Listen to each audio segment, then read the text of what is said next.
Shqipëria i nisi me humbje kualifikimet për Kupën e Botës 2026 duke u mposhtur 2-0 nga Anglia në Wembley.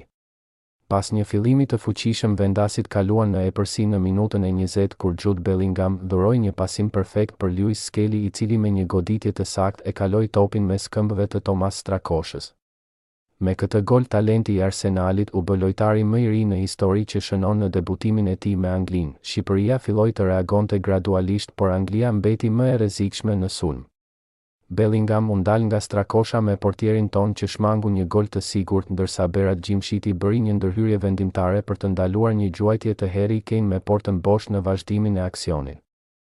Pak minuta më vonë Den Burn tronditi traversën me një goditje me kokë. Në pjesën e dytë Shqipëria mbajti më mirë mbrojtjen duke mos lejuar Anglinë të krijonte raste të pastra.